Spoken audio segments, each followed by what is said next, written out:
Halloween season and your dress code as an employer. Hi, this is Jamie Ward. I am the founder and CEO of People Wave Consulting, an HR consulting firm that specializes in working with small businesses. I am coming to you today to talk about the Halloween dress code issue that pops up for a lot of employers this time of years, i.e., meaning that employees want to come to work close to Halloween wearing their Halloween costumes. Usually there's a fun committee sometimes at your place of work that'll allow dress up. People will come in on their own in Halloween costumes. But it is important to remember that we need to provide the employee base some guidelines regarding what is appropriate for work in a costume. One, you want to make sure that if you don't have a dress code, you should consider getting one. But if you don't, we need to think about a few facts. We need to think about what we are going to set as expectations for employees regarding what they should be able to wear on Hallows Eve to celebrate the great holiday. One thing we have to keep in mind is we have to make sure that costumes that are brought in, that are being worn, are professional.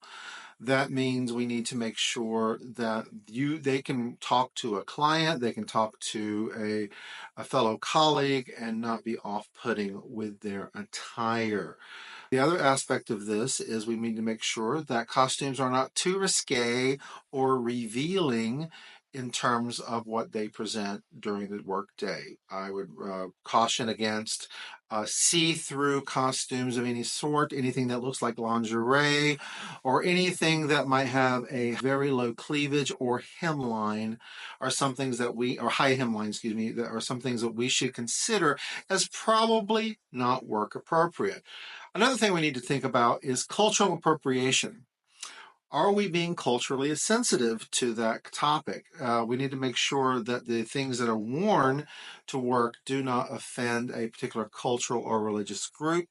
So I would offer that it's best to shy away from costumes that deal with other cultures' dress and or religious attire. So that's something to be mindful of. Another one is to be mindful of health and safety.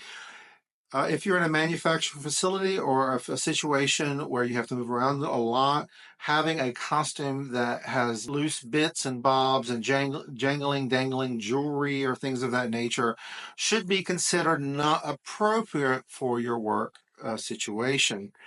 In this, I think it's best to consider, do you have a dress code? If you don't, then it is necessary to set some of these expectations. Even with a dress code, you still need to reinforce that dress code during this year as you go into the Halloween season. I would recommend a reminder. Hey, be mindful that this is the dress code that we have in place, or in lieu of a dress code, you remind people these are expectations that are necessary to provide a professional demeanor at work. Some industries, you don't need all this. But most industries that I'm referencing to today, you probably do need some sort of variation on this theme.